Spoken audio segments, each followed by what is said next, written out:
বাদলার দিনে আকাশটা যেন মুখ ভার করে নিচের দিকে নেমে এসেছিল। দুদিন থেকে নাগাড়ে বৃষ্টির পর অবিরল ধারাটা একটু ধরলেও চারিদিক কেমন যেন থমকে রয়েছে আবার বর্ষণের আশঙ্কায়। দিনের বেলাও অন্ধকার অন্ধকার ভাব।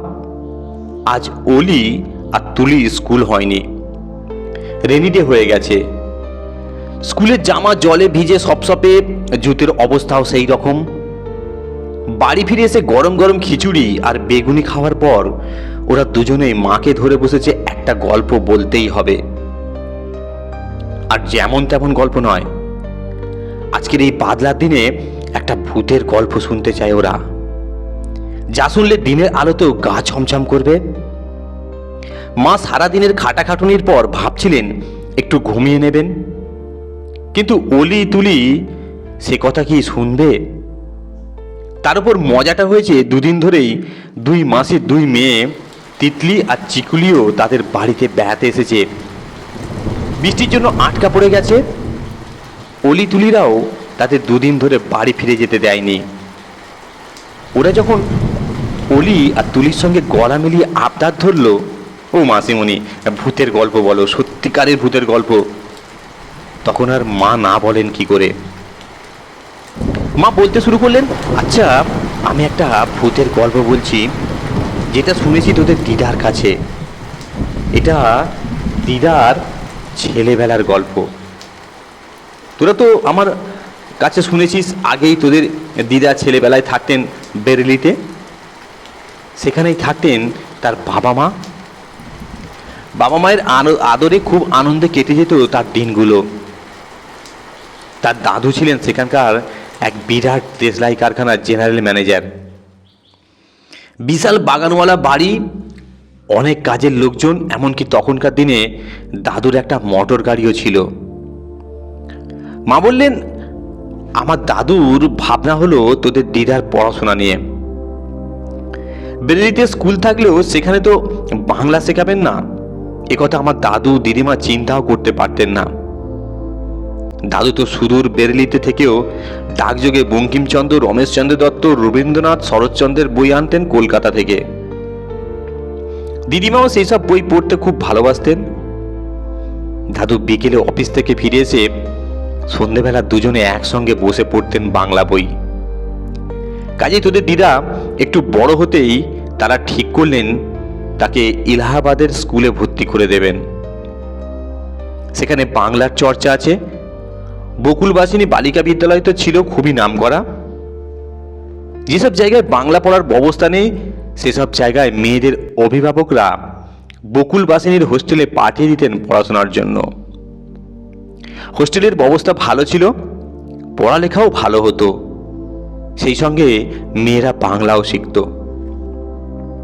এদিকে তোদের দিদার তো কি কান্না, বাবা মাকে ছেড়ে থাকবার কথা তো তিনি ভাবতেই পারতেন না। দাদু দিদিমারও খুব মন খারাপ, তারাও লুকিয়ে লুকিয়ে চোখের জল ফেলছেন। কিন্তু তাদের কাছে মেয়েকে বাংলা শেখানোর ব্যাপারটা সবচেয়ে আগে। কাজেই মন শক্ত করে তারা তোদের দিদা অর্থাৎ আমার মাকে এলাহাবাদের বকুলবাসিনী বিদ্যালয়ে পাঠিয়ে দিলেন।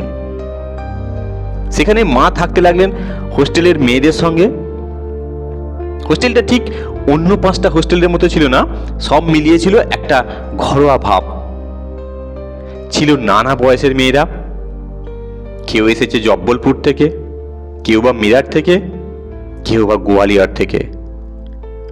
হোস্টেল দেখাশোনা করেন একজন মাসিমা, আর আছেন স্নেহময়ী নিত্যপিয়াদি। সকলের প্রতি তারা এত যত্ন, এত প্রখর মনোযোগ যে কোনো কিছুই তার দৃষ্টি এড়িয়ে যায় না। রবিবার সকালে আসেন স্বাস্থ্য দিদিমণি সুশীলাদি। তিনি বাংলা জানেন না, তার নিয়মকানুন কড়া ধরনের। ছোট বড় সকলেই লাইন করে দাঁড়াতে হয়। সুশীলাদি এসেই মিলিটারি কায়দায় হাঁক পাড়েন, নাখুন কি সাফাইকে নিয়ে হাত উপর। অমনি সকলে দু হাতের পাতা উল্টো করে উঁচুতে ধরে রাখে। সুশীলাদি কড়া চোখে তাকিয়ে দেখেন কার নখ অপরিষ্কার। সুশীলাদি খাতায় নোট করে নেন। তিনি চলে যাওয়ার আগে নীল কাটার দিয়ে নখ কেটে তাকে দেখাতে হয়। হাত আর অপরিষ্কার নেই। এইরকমই ব্যাপার হয় দাঁতের ক্ষেত্রে, এমনকি অনেক সময় চুলের ব্যাপারেও। এইভাবেই সকলের সঙ্গে মিলেমিশে দিদার আর ততটা মন খারাপ লাগছিল না। বিশেষত অতজন সঙ্গী তিনি কখনোই পায়নি। বেরেলির বাড়িতে তার একলা সময় কাটত। এর উপর আবার ছিল হোস্টেলের মেয়েদের বেড়াতে যাওয়ার প্রোগ্রাম। কোনো রবিবারই চড়ুই ভাতি হতো খুসরুবাগের পেয়ারা বাগানে। শীতকালে সেখানে কত বড় বড় গোলাপ, আর গাছে গাছে সাদার উপর লালচে ছিট দেওয়া মিষ্টি পেয়ারা।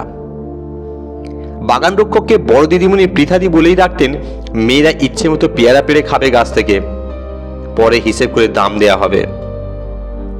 কোনোদিন বা নৌকা চড়ে চলে যাওয়া হতো ত্রিবেণী সংগ্রামে, যেখানে গঙ্গা, যমুনা ও লুপ্তধারা সরস্বতী এসে মিশেছে। সরস্বতী ঘাটের পাশে গভীর যমুনার জলের উপর এসে পড়েছে সম্রাট আকবরের তৈরি দুর্গের ছায়া। ও পাশে মাঘ মেলা সাধু সন্তদের ভিড়। দিদা ক্রমশই অভ্যস্ত হয়ে উঠছিলেন হোস্টেলের জীবনের সঙ্গে।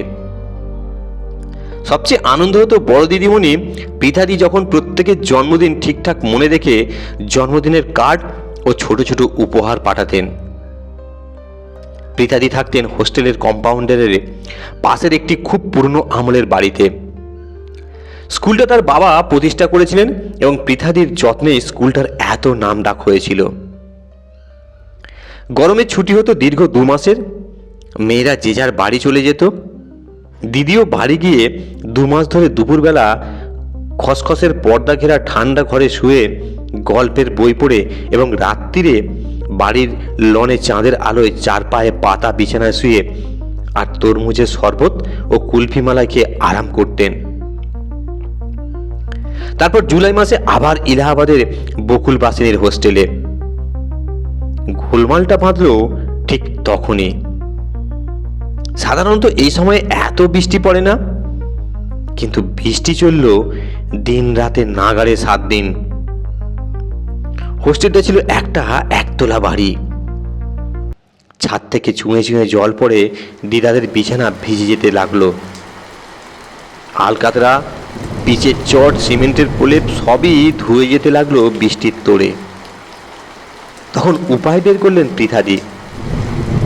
বললেন, আমার বাড়ির একতলা তো খালিই পড়ে থাকে, হোস্টেলের মেয়েরা ওখানেই থাকবে বর্ষাকালটা। তারপর বৃষ্টি ধরলে 7 সাড়াই হলে আবার হোস্টেলে ফিরে যাবে। দিদারা তো সকলের দল বেঁধে চলে গেলেন পাশের কম্পাউন্ডে পৃথাদির বাড়ি।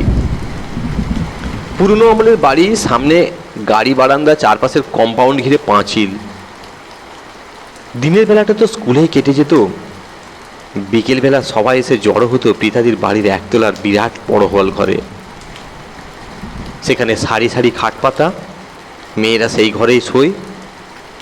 বর্ষার রাত্রিরে খাওয়া দাওয়ার পাট চুকে যেত তাড়াতাড়ি। সকলেই যে যার খাটে বসে বই পড়ত। একসময় সকলের চোখ ঢুলে আসতো ঘুমে।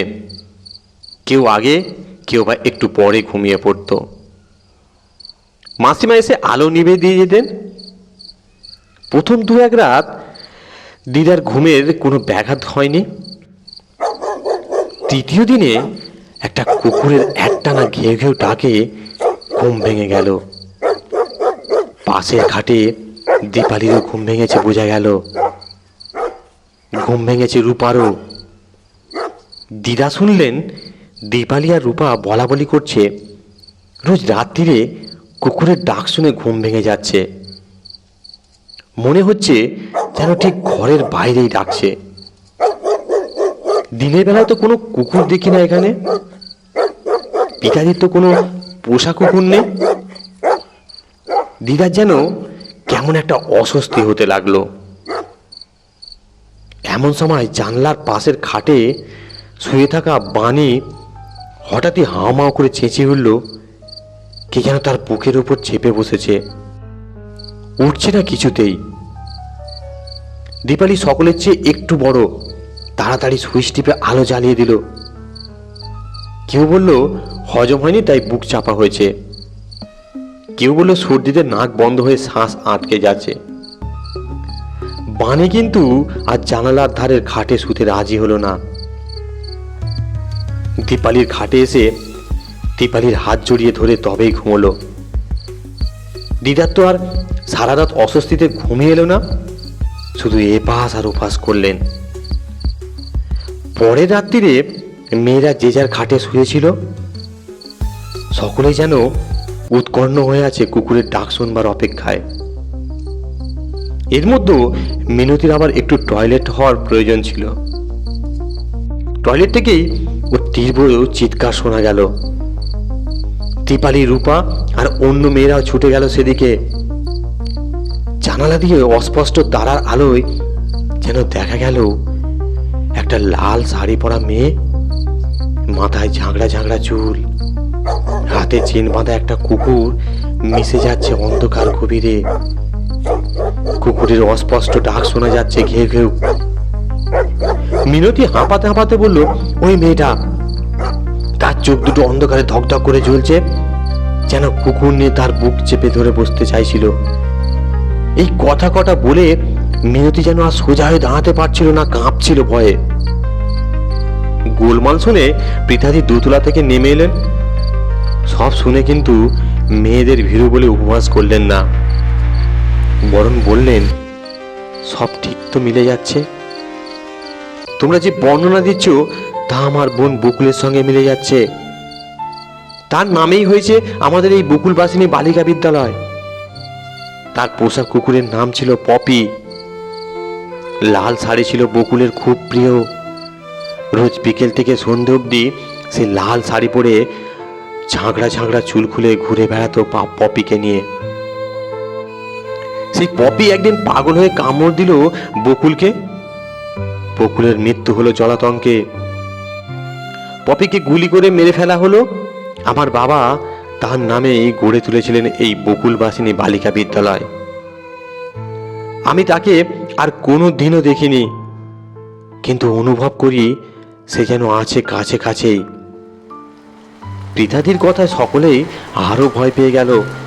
ওদিকে বাইরে তখন অন্ধকারের বুক চিরে আবার পড়তে শুরু করেছে ফোঁটা ফোঁটা বৃষ্টি, ক্রমশ মুষলধারে।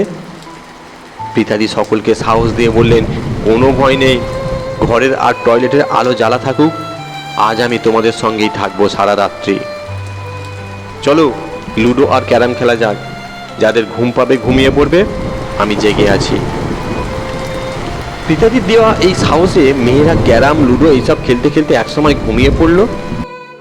তারপর ঘুম ভেঙে দেখে সকাল হয়ে গেছে, আকাশ পরিষ্কার, সূর্যদেব উঁকি মারছেন।